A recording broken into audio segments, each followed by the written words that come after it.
Hello friends, આપણી YouTube channel game changing સાયકોલોજીમાં આપ સૌનું હાર્દિક સ્વાગત છે। આજના વિડીયોમાં આપણે પ્રોબેશન ઓફિસર, ચીફ ઓફિસર તેમજ અન્ય સરકારી પરીક્ષાઓ માટે જે યોજનાઓ પૂછાય છે તો એ અંતર્ગત પ્રોબેશન ઓફિસરનો જે હાલમાં નવો જાહેર કરેલો સિલેબસ છે તો એમાં દિવ્યાંગ કલ્યાણ યોજના અંગેની ચર્ચા કરી છે। તો એમાં સંત સુરદાસ યોજના અને દિવ્યાંગ લગ્ન સહાય યોજના અંગેની આપણે આજના વિડીયોમાં ચર્ચા કરીશું। આ વિડીયો નંબર 7 છે, એટલે અગાઉની તમે યોજના ન જોઈ હોય તો પ્લેલિસ્ટમાંથી તમે એ વિડીયો જોઈ શકો છો।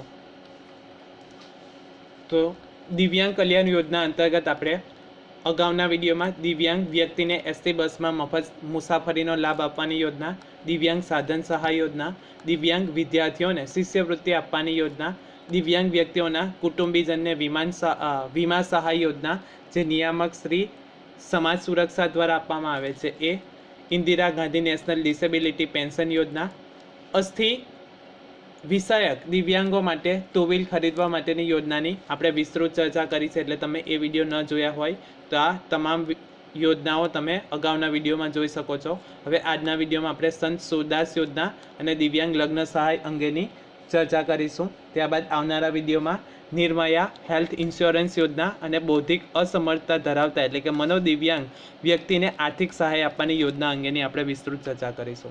तो आजना विडियोमां सौप्रथम योजना छे संत सुरदास योजनानी विस्तृत चर्चा करीशुं। तो लाभ मेळववानी पात्रता कोने मळे छे अथवा तो संत सुरदास योजनानो लाभ कई व्यक्तिने मळी शके तो एवी व्यक्ति के जे 60% तेथी वधु दिव्यांगता धरावती होय एवी व्यक्तिने संत सुरदास योजनानो लाभ मळवापात्र छे। तो याद राखवानुं छे કેટલા ટકાથી વધુ દિવ્યાંગતા હોવી જોઈએ તો 60% કે તેથી વધુ દિવ્યાંગતા ધરાવતી વ્યક્તિને આ યોજનાનો લાભ મળવાપાત્ર છે। લાભમાં શું મળે તો આ યોજના હેઠળ લાભાર્થીને માસિક 1000 રૂપિયાની સહાય આપવામાં આવે છે। તો યાદ રાખવાનું છે સંત સુરદાસ યોજના અંતર્ગત લાભાર્થીને માસિક કેટલા રૂપિયા મળે છે તો 1000 રૂપિયા મળવાપાત્ર રહે છે। અરજદારને સહાય પોસ્ટ अथवा तो बैंक खाता द्वारा एटले के डीबीटी डायरेक्ट बैंक ट्रांसफर द्वारा चूकववामां आवे छे। आ योजना अरजी पत्रक तो आ योजना हेठळ e-samajkalyan.government.gujarat.government.in पोर्टल परथी मळी शके छे। e-samajkalyan.gujarat.government.in पोर्टल पर ऑनलाइन अरजी स्वीकारवामां आवे छे। तेमज आ योजनानो लाभ डिजिटल गुजरात पोर्टल उपरथी डिजिटल सेवा सेतु अंतर्गत ई-ग्राम केन्द्र मार्फते मात्र एक दिवस में अपाय तेवी सुविधा उपलब्ध कराववामां आवी छे। ऑनलाइन अरजीनी चकासणी करी मंजूर करवानी सत्ता संबंधित जिला समाज सुरक्षा अधिकारीनी छे। तो आ याद राखवानुं छे कि कोनी सत्ता छे तो जिला जे ते जिला समाज सुरक्षा अधिकारीनी छे। तो संत सुरदास योजनानो लाभ मेळववा पात्रता कोने मळे छे तो 60% के तेथी वधु दिव्यांगता धरावती व्यक्तिने योजनानो लाभ मळवापात्र छे। लाभमां शुं मळे छे तो आ योजना हेठळ लाभार्थीने मासिक 1000 रूपिया आपवामां आवे छे। ए पोस्ट अथवा तो बैंक खातामां डीबीटी एटले के डायरेक्ट बैंक ट्रांसफर करवामां आवे छे।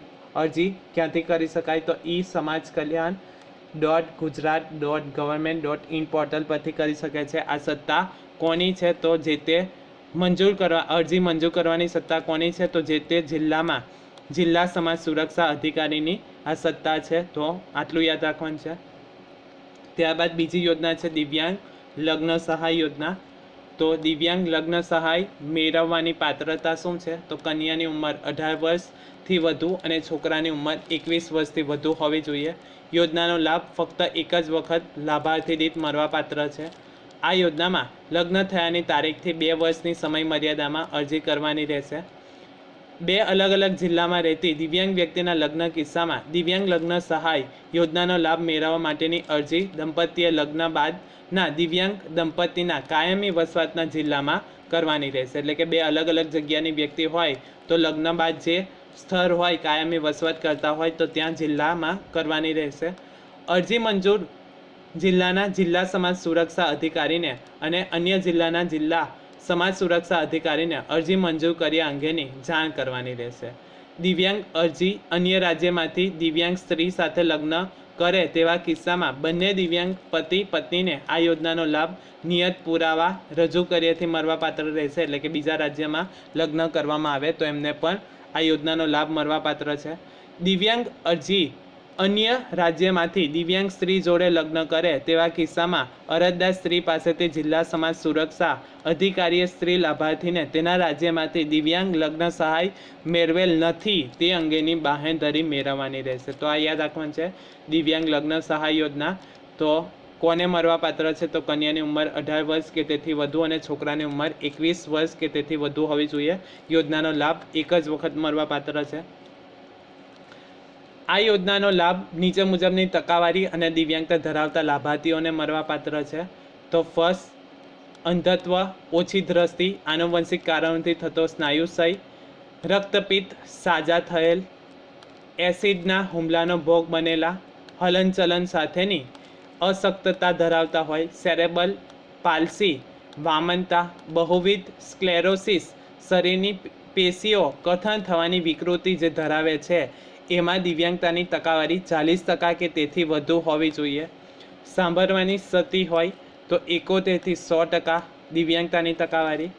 ત્યારબાદ થર્ડ છે ક્રોનિક ન્યુરોલોજિકલ સ્થિતિ, સામાન્ય ઈજા, જીવલેણ રક્તસ્રાવ, ધ્રુજારી, સ્નાયુબદ્ધ કઠોરતા, બૌદ્ધિક અસમર્થતા, હિમોગ્લોબિનની ઘટેલી માત્રા, દીર્ઘકાલીન એનેમિયા, માનસિક બીમાર, ખાસ અભ્યાસ સંબંધિત દિવ્યાંગતા, વાણી અને ભાષાની અશક્તતા, ચેતાતંત્ર ન્યુરોની વિકાસલક્ષી સ્થિતિમાં ક્ષતિ, મલ્ટિપલ ડિસેબિલિટીઝ જે ધરાવે છે તો એ 50% કે તેથી વધુ હોવી જોઈએ. તો આ યોજનાનો લાભ મળવાપાત્ર છે. તો 3 છે.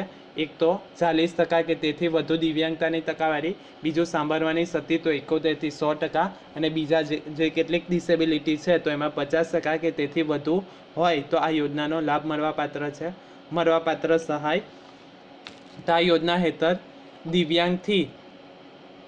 દિવ્યાંગ વ્યક્તિ એકબીજા સાથે લગ્ન કરે ત્યારે યુગલ દીઠ 75,000 રૂપિયા પ્લસ 75,000 રૂપિયા મળીને કુલ 1,50,000 સહાય મળવાપાત્ર છે. એટલે કે બંને દિવ્યાંગ હોય પતિ પત્ની તો બંનેને 75,000 અને 75,000 એટલે કે કુલ 1,50,000ની સહાય મળવાપાત્ર છે. તો આ યાદ રાખવાનું છે.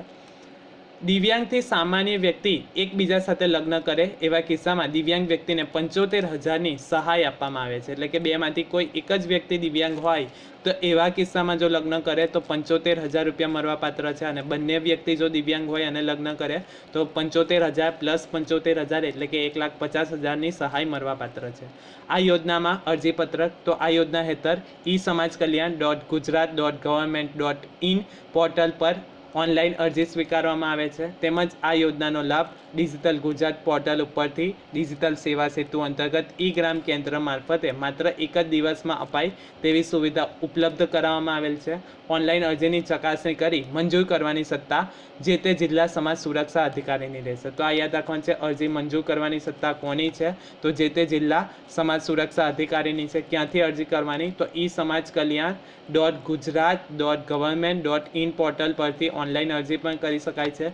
મળવાપાત્ર સહાય શું છે? તો બંને દિવ્યાંગ લગ્ન કરે તો 75,000 પ્લસ 75,000 એટલે કે 1,50,000 મળવાપાત્ર છે. અને એક જ વ્યક્તિ દિવ્યાંગ હોય અને બીજી વ્યક્તિ દિવ્યાંગ ન હોય અને લગ્ન કરે તો 75,000ની સહાય આપવામાં આવે છે. મળવાપાત્ર સહાય તો આ યોજના હેઠળ દિવ્યાંગથી દિવ્યાંગ વ્યક્તિ એકબીજા સાથે લગ્ન કરે તો યુગલ દીઠ 75,000 પ્લસ 75,000 એટલે કે 1,50,000 મળવાપાત્ર છે. અને દિવ્યાંગથી સામાન્ય વ્યક્તિ એકબીજા સાથે લગ્ન કરે એવા કિસ્સામાં દિવ્યાંગ વ્યક્તિને 75,000 રૂપિયાની સહાય મળવાપાત્ર છે.